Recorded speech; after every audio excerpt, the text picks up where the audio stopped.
Para iniciar, vamos a presentar al doctor Leandro Rodríguez Valverde, quien se encuentra ya aquí con nosotros. Él nos trae un tema importante, plataforma virtual para evaluar la vulnerabilidad sísmica, ciencia, tecnología e innovación al servicio del Perú y Sudamérica.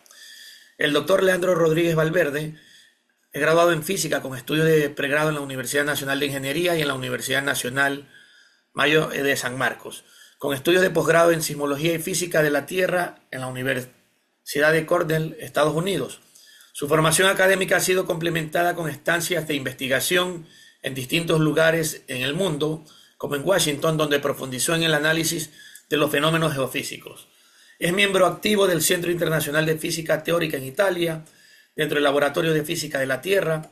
Asimismo, ha sido parte activa de la Asociación Internacional de Sismología y Física del Interior de la Tierra, asimismo de la Comisión Sismológica de América Latina y el Caribe. Es director ejecutivo del Centro Regional de Sismología para América del Sur, CERESIS.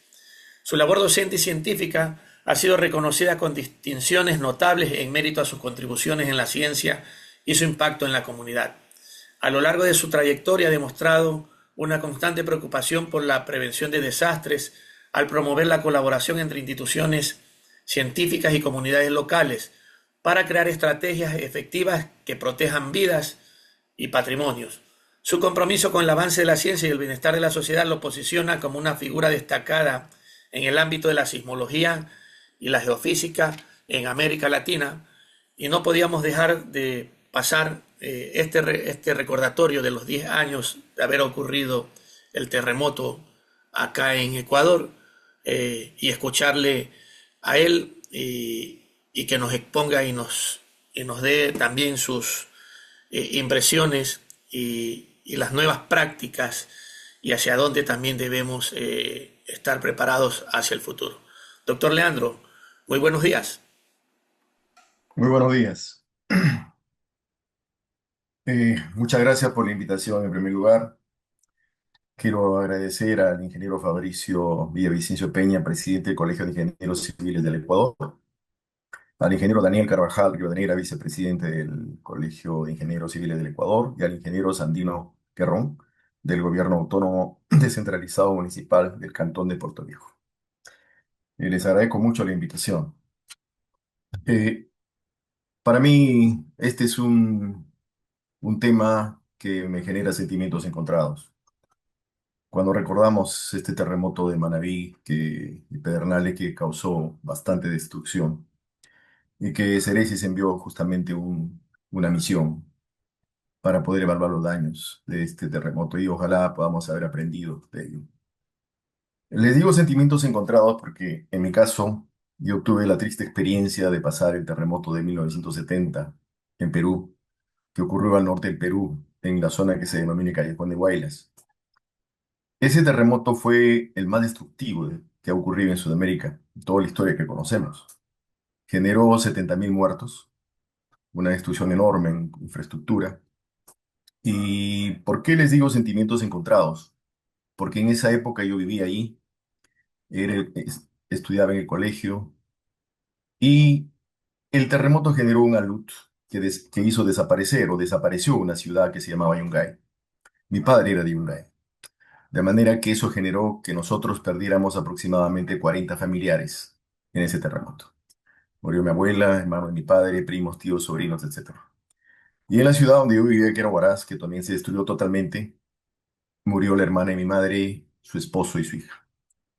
Yo no tenía hermanos, solamente tenía a mi padre y mi madre, que por cuestiones circunstanciales no fallecimos.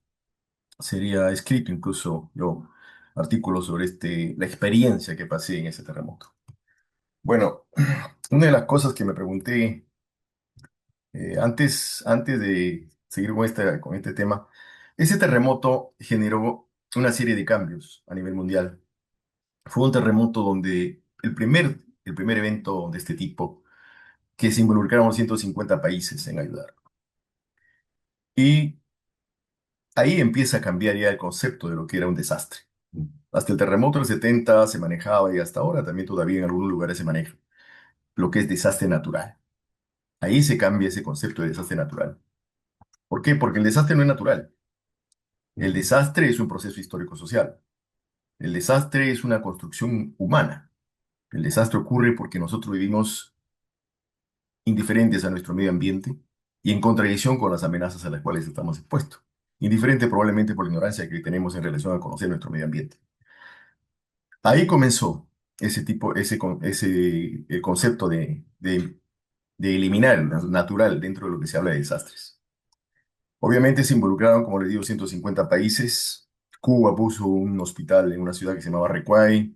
La Unión Soviética en esa época puso un hospital en la ciudad que se llamaba Oraz, que fue capital del departamento donde vivía. Francia generó una serie de iglús, una especie de iglús para viviendas de un material sintético que quedaron ahí por 20 años para que la gente pueda vivir. Los americanos trajeron un portaaviones donde con más de 15 helicópteros o 20 helicópteros que transportaban ayuda de entre Lima y la ciudad afectada. En realidad fue algo muy, muy impactante. Por supuesto que en 45 segundos que ocurrió ese terremoto, yo perdí mi escuela, perdí mi colegio, perdí mi casa, la ciudad. Todo cambió. Todo cambió. En 15 días ya no estaba en mi pueblo, habíamos migrado y así la gente empezó a migrar a diferentes lugares del país. Entonces, en ese corte de ahí yo me pregunté, ¿por qué vio ocurrir ese desastre? No me refería al fenómeno, el fenómeno natural. No es un desastre, eso hay que aclarar. Pero el desastre, ¿por qué había ocurrido? ¿No? Y mi búsqueda me hizo, tal vez yo siempre fui amante de la ciencia, empecé a estudiar física, me especialicé en sismología, pero no encontré ahí la respuesta de por qué había ocurrido ese desastre. Y encontré la respuesta en la historia, en la arqueología, en la antropología y en la sociología. Por supuesto que entré como una especie, como un aficionado. Y descubrí que justamente los antiguos pobladores de nuestros países vivieron en armonía con la naturaleza. Al, a lo largo de miles de años de convivencia con esta naturaleza, aprendieron a vivir en armonía con la naturaleza.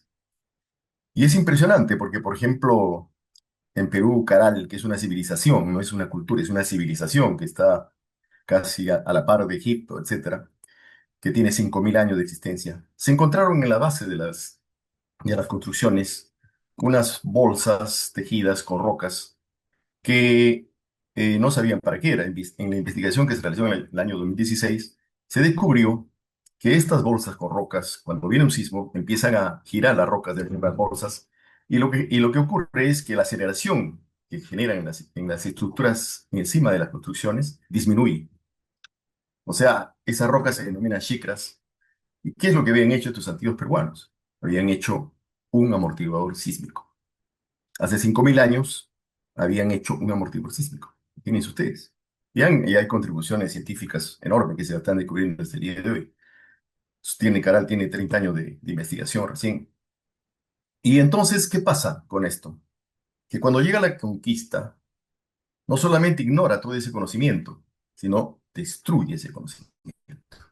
Y empezamos a fundar ciudades en las zonas más peligrosas, ignorando obviamente el medio ambiente donde se vive y las amenazas también.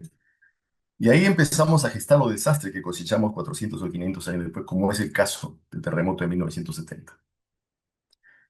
Ellos empiezan a fundar ciudades en zonas peligrosas, por ejemplo, Arequipa, la fundan al pie de un volcán. La zona donde yo vivía es una zona de avalanchas, donde han ocurrido aluviones a lo largo de la historia. Ahí fundan la ciudad de Huaraz, donde era mi tierra. Y el año 40 hubo un aluvión que se desbordaron dos lagunas de la cordillera de los Andes y se llevaron medio Huaraz. El año 62 hubo otro aluvión que se llevó una ciudad Raíca y el 70, el terremoto del 70, generó el desprendimiento de una pared de Huascarán que se llevó todo el pueblo de Yungay donde murió toda mi familia. Bueno, ahí empezamos a crear los desastres que cosechamos después. Este descubrimiento coincidió con las investigaciones del doctor Anthony Oliver Smith, un antropólogo que publicó un libro que se llamaba El terremoto de los 500 años, refiriéndose al terremoto de 1970. Entonces, digamos, eso ha sido un elemento que ha marcado mi vida hasta el día de hoy. Yo he visto, digamos, estos sismos que ocurren y que hoy día estamos celebrando, mejor dicho, recordando el 10.º aniversario del terremoto de Manabí, deben, si nosotros aprendemos las lecciones del pasado, aprendemos realmente a vivir en paz con la naturaleza, como lo decía el ingeniero Alberto Vice, que es fundador del Centro Regional de Sismología para América del Sur, evidentemente estos eventos serán eventos episódicos en nuestra vida. En mi tierra, por ejemplo, en la zona que es aluviónica, los pre-incas y los incas nunca construyeron casas en las zonas donde había peligro. Es más, cuando se quiera reconstruir la ciudad de mi tierra de Huaraz después del terremoto, se oponen muchas veces hay gente que se construye ahí la ciudad. ¿Y qué ocurría, por ejemplo, con los fenómenos naturales? Por ejemplo, los huaicos, que son avalanchas de tierra, que ustedes también lo deben llamar así en Ecuador. Cuando venía un huaico, no les hacía daño, porque ellos ya sabían dónde venían esos aluviones, esas avalanchas, y nunca construían sus casas ahí. Es más, festejaban cuando venía uno de esos fenómenos naturales. ¿Por qué? Porque les traía tierra fértil, que lo utilizaban para sus cultivos.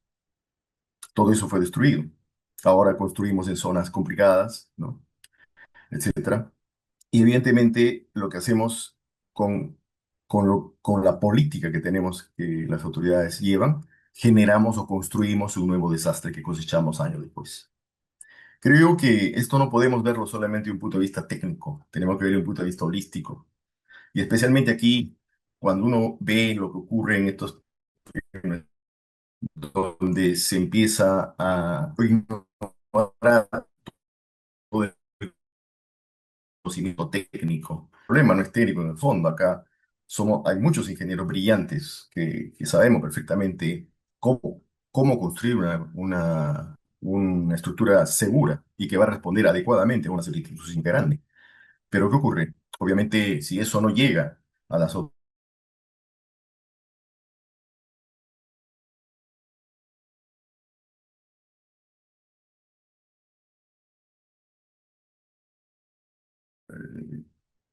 y urbanizar viviendas donde han pasado avalanchas.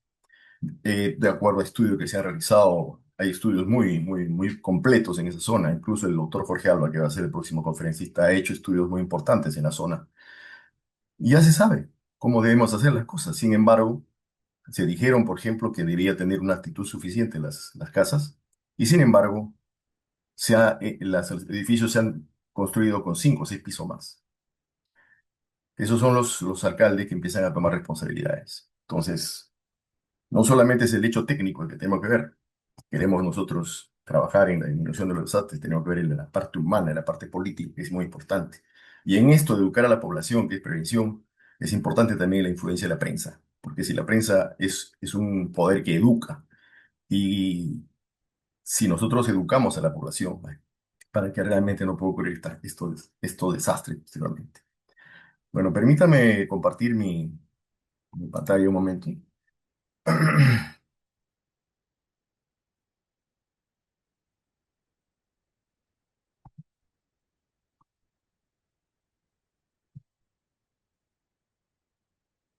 Eh, el tema que vamos a ver hoy nosotros es una plataforma para determinar la vulnerabilidad sísmica de las viviendas.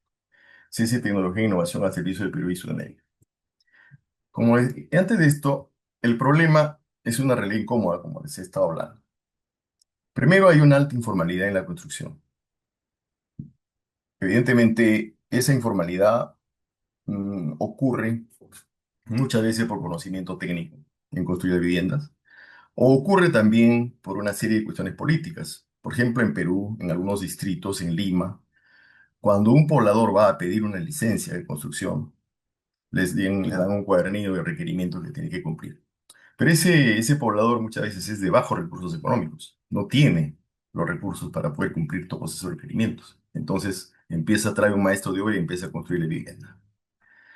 La municipalidad no hace nada por eso, simplemente cuando ya la vivienda está hecha prácticamente, viene lo multa, el poblador paga su multa y ahí queda la vivienda. Por lo tanto, ya hemos creado una vulnerabilidad. Nosotros sugerimos a las municipalidades como el Centro Regional de que haga convenios con las universidades que tienen una ingeniería civil y que los estudiantes de los últimos años, incluso en sus prácticas profesionales, podrían asesorar a esta gente gratuitamente en cómo hacer sus casas de una manera segura. Por supuesto que escuchan, nunca se toma ninguna acción y se sigue permitiendo la informalidad en las construcciones y en zonas También hay un crecimiento urbano sin planificación, zonas peligrosas, zonas que realmente no tienen pues, suelos buenos para esto. Entonces, evidentemente, hay un gran problema ahí. En las reuniones que hemos tenido en la Comisión de Gestión de Ríos y Desastres en Lima, donde ha sido también el doctor Jorge Alba presidía esa comisión, eh, se estimaba que en Lima iba a haber aproximadamente unos 100.000 muertos si con el terremoto que estamos esperando, que es un terremoto similar a que ocurrió en 1746, que tuvo una magnitud de 8,8 aproximadamente. Ya aparentemente todas las mediciones que se están haciendo indican que la zona está lista para romperse, el problema es que no sabemos cuándo. Nosotros estamos trabajando en un proyecto que se llama Tiempos de Alarma, de determinación de tiempo de alarma en los terremotos. Ya estamos en tiempo de alarma. Es una zona, se va a refracturar desde más o menos Trujillo hasta Pisco. Va a generar un terremoto muy grande y, por supuesto, un tsunami. Entonces, ¿qué podemos hacer para ello? Cuando he conversado con otras personas, especialistas en estas cosas, me dijeron, nos hemos quedado cortos si decimos 100.000 víctimas. Yo piensan que vamos a tener 200.000 víctimas. Lima tiene aproximadamente más de 10 millones de habitantes. Se puede entender. Bueno, ahora, el punto de quiebre, la necesidad de que si no podemos medir la vulnerabilidad, no podemos reducir el riesgo. Y la prevención empieza por conocer precisamente eso. La vulnerabilidad, yo lo defino de una manera muy simple, es la incapacidad de respuesta ante una amenaza. Evidentemente, esa incapacidad de respuesta no solamente es un elemento de que yo construyo mal mi casa, sino también es un elemento de cultura. O sea, si yo nunca pienso, si yo no conozco, como dije al principio, vivo en un lugar ignorante de las amenazas que las tengo, a las que estoy expuesto, entonces voy a hacer mi vida de acuerdo a ello. Porque pienso que un terremoto es un evento extremo que ocurre, bueno, por una serie de razones, tal vez por deseo divino, porque nosotros todavía estamos acostumbrados a interpretar la realidad con mitos y creencias. No interpretamos la realidad desde un punto de vista científico, porque si interpretásemos la realidad desde un punto de vista científico, iríamos a la ciencia a pedirle la solución de nuestros problemas, pero no es así. Entonces, en Perú, digamos, lo que hacemos, o las instituciones que se dedican a estas cosas, lo que le dicen a la gente hasta el cansancio es que tiene que tener su mochila de salvamento para responder a un terremoto. Los que hemos pasado terremotos, como el de Maraví, etcétera, sabemos lo que hay que hacer. Pero no se les dice antes qué tenemos que hacer. Y nosotros pensábamos, decía, bueno, tenemos que decirle al poblador que averigüe en qué situación se encuentra su casa, para que pueda ver si esa casa va a ser responder a una solicitud sísmica grande y ver si está preparada para ello, ¿no? Pero el problema es no saber cuán vulnerables son nuestras viviendas. Por supuesto, si queremos averiguarlas, también implicaría eh, el contratar a un ingeniero que vaya, que revise si cumple la norma y que realmente ha sido bien hecha, ¿cierto? Porque nosotros en Perú, y también creo que en Ecuador, existe una buena norma y hay que respetarla. Y en función de eso, cada terremoto ha empezado también a hacer cambiar esa norma. Pero en función de eso tenemos que construir nuestras viviendas, ¿no es cierto? Esta es una brecha que existe. No sabemos cuán vulnerables son nuestras viviendas. ¿Cuál es la solución? Nosotros dijimos, bueno, la solución, podemos hacer una plataforma virtual gratuita de evaluación en minutos y de acceso universal.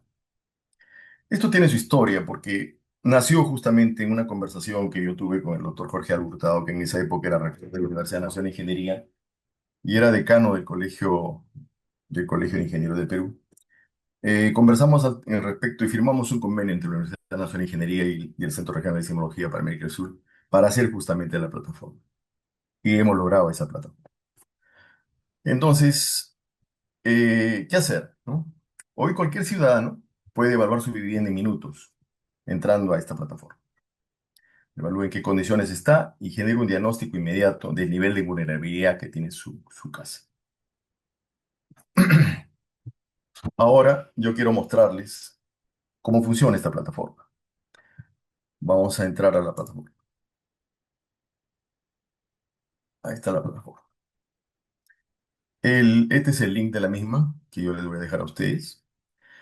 Y aquí dice, la Universidad Nacional de Ingeniería, a través de la red Alexilográfica del Centro de Investigación en Transformación Digital y el Centro Regional de Sismología para América del Sur, le dan la más cordial bienvenida a la plataforma virtual de vulnerabilidad sísmica de edificaciones desarrollada por medio de un convenio institucional. Nuestro principal objetivo es sensibilizar a la población en general sobre el estado actual de las viviendas, ya que nuestro país se encuentra ubicado en una zona de alta amenaza sísmica, ocasionando cuantiosas pérdidas materiales y humanas de manera recurrente en edificaciones vulnerables. Por tal motivo, se ha desarrollado esta plataforma virtual de vulnerabilidad sísmica de edificaciones aplicando tecnologías de información y comunicación, lo cual permite abarcar una mayor área de investigación con un menor costo de aplicación. La información recopilada brindará indicadores para que profesionales de gestión y mitigación de riesgos puedan definir los protocolos adecuados de protección civil ante la ocurrencia de sismos severos. Si desea conocer la vulnerabilidad de su vivienda ante eventos sísmicos, debe completar la siguiente encuesta. Bien, uno va a la encuesta y lo primero que hace la plataforma ubica dónde está la casa.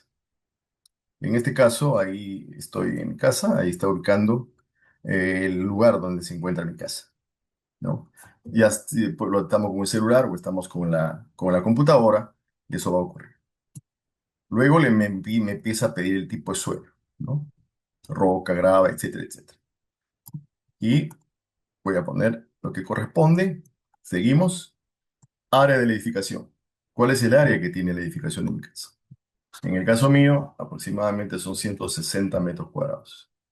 Número de habitantes, nosotros somos 3 personas. Uso de la edificación, residencial. Hay otras opciones, por cierto. Aspectos estructurales. Ha sido hecha con asesoramiento técnico o no. Y acá observen que tiene un signo más que viene a ser la ayuda.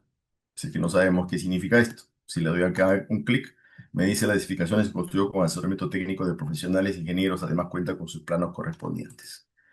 Si es acá Help, dice la edificación no se construyó con asesoramiento técnico de profesionales ingenieros y no cuenta con sus planos correspondientes. ¿Correcto? Bien. Aquí, en el caso de mi casa, sí ha sido hecho con asesoramiento técnico. El sistema estructural. ¿Ha sido de adobe? No. Albañilería confinada, pórtico de concreto armado, dual de concreto armado. La mía es albañilería confinada. Y acá también explica qué cosa es cada una de estas circunstancias. Año de la construcción. No conozco exactamente el año, pero esto ha sido hecha más o menos en el año 66, por ahí. O antes. Vamos a ponerle 60. Número de pisos. Tiene 2 pisos. Aspectos geométricos. Irregular horizontal. Seleccione una o más opciones. Regular, irregular. Y acá le indica qué cosa es irregular. Irregular, proporcionar proporciones inadecuadas o discontinuidad del piso, irregular. A mí es así. Seguimos. Irregular en la altura, ¿no? Acá nos muestra piso blando, regular, irregular geometría vertical, irregular masa o peso. Irregular. Seguimos. Aspectos constructivos. ¿Cuántos cantidad de muros? Pocos muros confinados, pocos muros confinados. Ahí también explica qué son los muros confinados.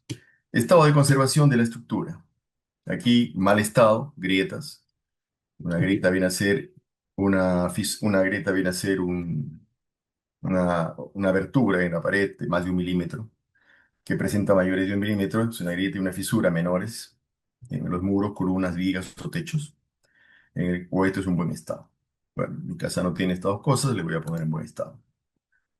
Separación entre edificaciones. Aquí las edificaciones están prácticamente juntas, por lo tanto menos de 5 centímetros.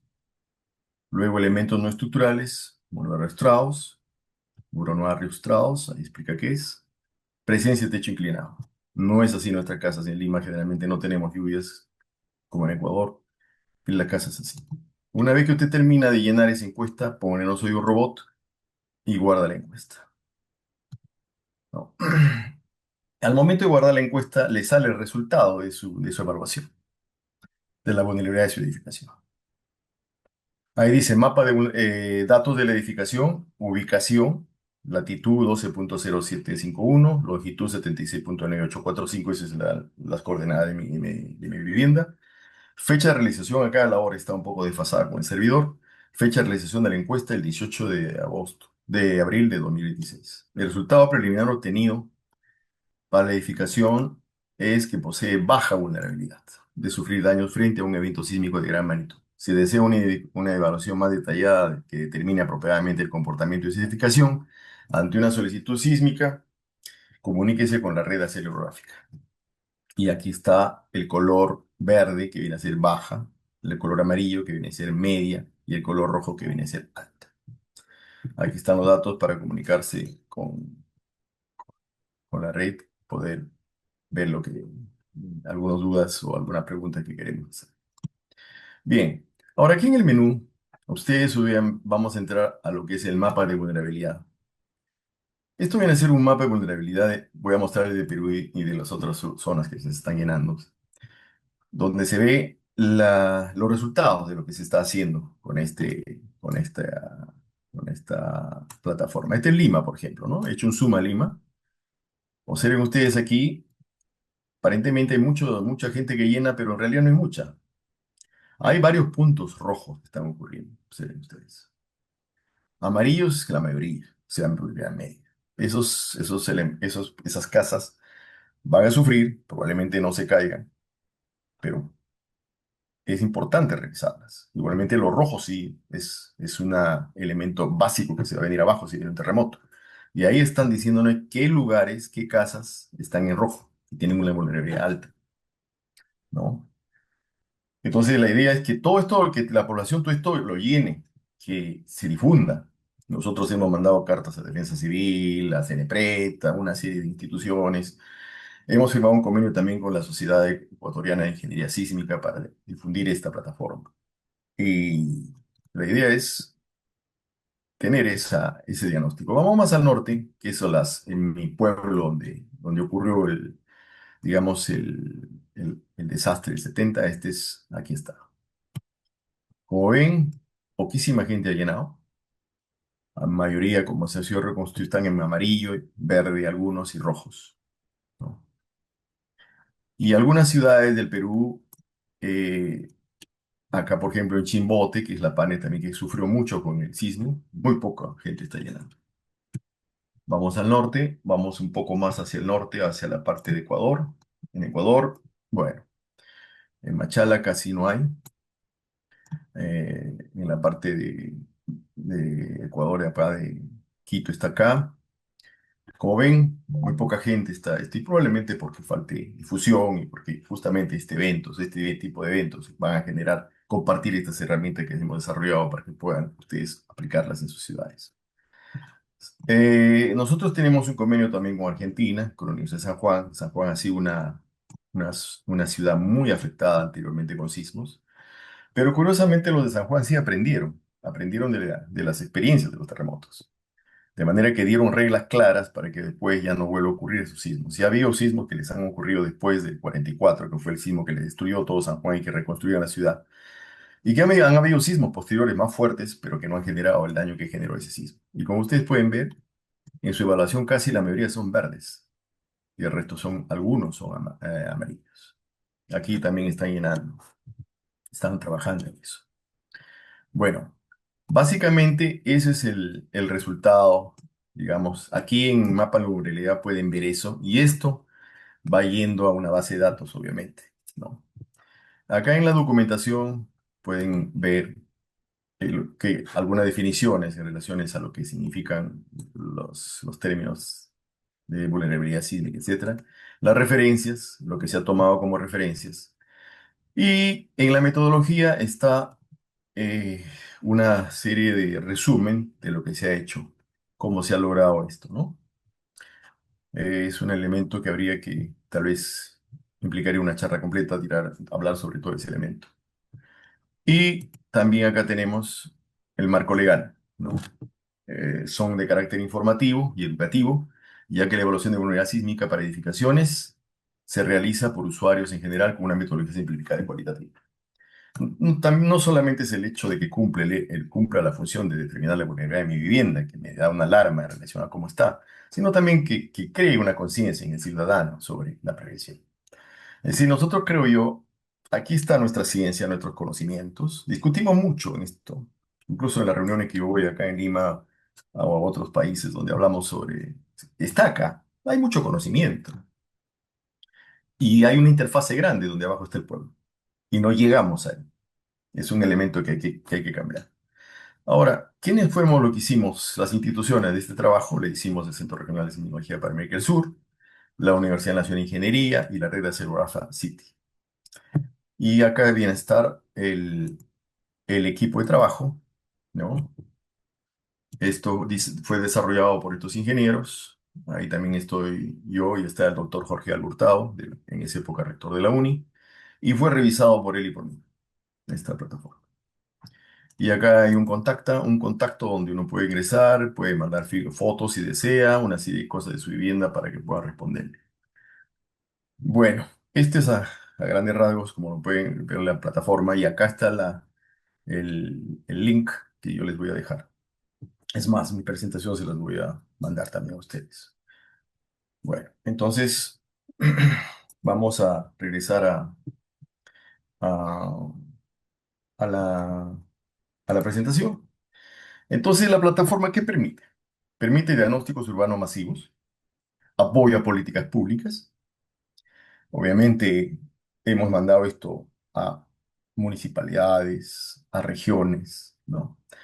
Pero, como les vuelvo a repetir, si no existe la cultura de los políticos en relación a entender las cosas básicas de lo que son las ciencias y las cosas básicas de esto que hablamos de desastres, que no son pues naturales, sino son con una construcción histórico-social, que una mala gestión genera desastres, construimos desastres, entonces los resultados van a ser bastante pobres o no vamos a tener resultados. Genera mapas de vulnerabilidad, empodera al ciudadano, obviamente. No es una plataforma, es una herramienta para salvar vidas. Porque si mi casa me sale rojo, el poblador tiene que estar consciente de que tiene que hacer revisar esa casa y ver cómo reforzarla para que en el momento del terremoto no lo mate. En el caso de Huaraz, del terremoto que yo pasé y que se destruyó, todas las casas eran de adobe.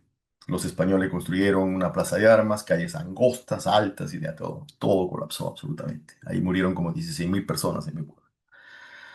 Bueno, el impacto de esta plataforma va a ser ciudadanos informados, municipios, planificación y prevención, obviamente. Si yo empiezo a mi distrito a llenar masivamente, voy a mirar y voy a tener un indicador ya para poder mandar a mi gente y decir, a ver, chequéame estas casas, chequéame esto, fíjate si las situaciones están adecuadas o no están adecuadas. Esa es la idea, ¿no? No ignorar lo que hacemos como científicos frente a solucionar los problemas de la sociedad. Ahora, esto he puesto como una especie de visión delegada. Este tiene una escalabilidad a América del Sur, como ustedes han podido verlo, porque trabajamos no en el sismo, sino en las edificaciones. Ciencia al servicio de la sociedad. Durante décadas la ciencia ha estudiado los sismos. Desde el año... ya no tengo memoria. Hoy la ciencia llega a la casa de cada ciudadano con este tipo de herramientas. Ingresen, evalúen, compartan, porque la ciudad sísmica es un deber colectivo. Eso es lo que pienso yo que debemos hacer. Ahora, reflexionando un poco en todas estas cosas, ahora, por ejemplo, que han habido elecciones en Perú, hemos tenido 32 candidatos. De esos 32 candidatos, ninguno ha hablado sobre ciencia, ninguno ha hablado sobre prevención, ninguno ha hablado sobre sismos, ninguno ha hablado sobre la destrucción que ha ocurrido con estos desastres, ninguno, ¿no? Y se me acercó a la oficina un político para hablarme sobre este tema y me dijo que quería que hable con el presidente, con el presidente del Congreso. En realidad ya no tenía mucho sentido hablar con ellos porque se van en 2 meses sobre este tema. Y él donde va habla sobre este tema. Entonces, esto es lo que yo quería mostrarles. Unas reflexiones finales. El sismo no mata, señores. Mata la vulnerabilidad que hemos construido. No prevenir es una forma de responsabilidad social. Cada vivienda evaluada es una vida protegida. Y la ciencia no llega a la gente, que no llega a la gente, no transforma. Lo que yo les he dicho en antes, ¿no? Acá está todas nuestras discusiones, todos nuestros elementos y hay una interfase donde está el pueblo, tal vez ignorante o tal vez desinformado de lo que se está haciendo. O tal vez no lo entiende tampoco. Bien, muchas gracias por su atención y yo quisiera finalmente ofrecer las puertas del Centro Regional de Sismología para América del Sur, para cualquier convenio, cualquier tipo de actividad que podemos realizar en difusión.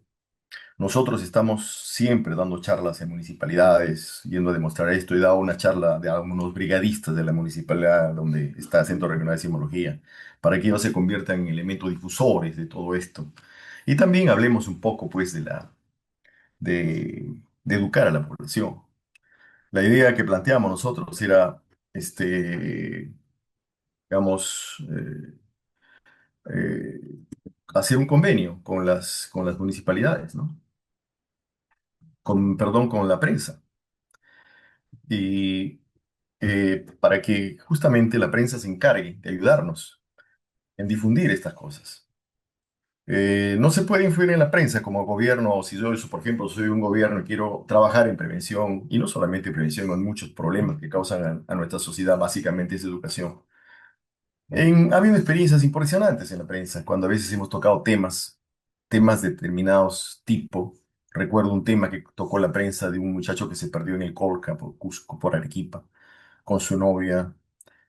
Sacaron 24 programas periodísticos los fines de semana sobre ese tema y todos los días en los periódicos salía temas sobre este muchacho. Ya lo mató, se murió, ya se encontró esto, etcétera. Si nosotros a cualquier persona de la calle agarramos y le decíamos, ¿sabes quién es este muchacho? Nos daba una charla sobre ese muchacho. En otras palabras, habíamos educado a la población en ese tema. ¿Por qué no hacer lo mismo con desastres? ¿Por qué no hacer lo mismo con otros problemas que nos acosan en la sociedad? Podemos nosotros como sociedades, como instituciones, firmar un pacto con la prensa y decirle, vamos a trabajar en prevención, lo que implica difundir cuántos terremotos han ocurrido, por qué se han caído las casas, qué cosa viene a ser, digamos, la vulnerabilidad, cómo podemos evitar eso, ¿no? Tal vez hablar con las municipalidades para hacer más dinámica la cosa y que los pobladores puedan construir su casa siguiendo normas adecuadas. Hay buenas normas en nuestros países. Y lo que se observa en el mundo, en Turquía, por ejemplo, una destrucción terrible en el terremoto que ocurrió hace 2 años. ¿Y qué ocurrió ahí? El gobierno veía un edificio que no había cumplido la norma y que estaba hecho, le daba una licencia para que pueda tener ese edificio ahí, pagaba el propietario, pagaba y en otra palabra le estaba dando pagaba para morirse, porque se cayeron miles de edificios en una destrucción terrible gracias a ese tipo de política que tuvo el gobierno de Turquía. Y bueno, entonces yo creo que en esta no es mi presentación, quiere generar una reflexión y nuevamente pienso yo que haciendo sinergias, viéndonos, vamos a lograr cosas, pero tenemos también que tener esa idea holística de las cosas como tenemos que afrontarlo como científicos, como ingenieros, para lograr resultados en una sociedad como la que tenemos y en base al medio ambiente que estamos y a las amenazas a las cuales estamos expuestos. Les agradezco infinitamente su tiempo, su paciencia y por la invitación que me han hecho a este evento. Muchísimas gracias.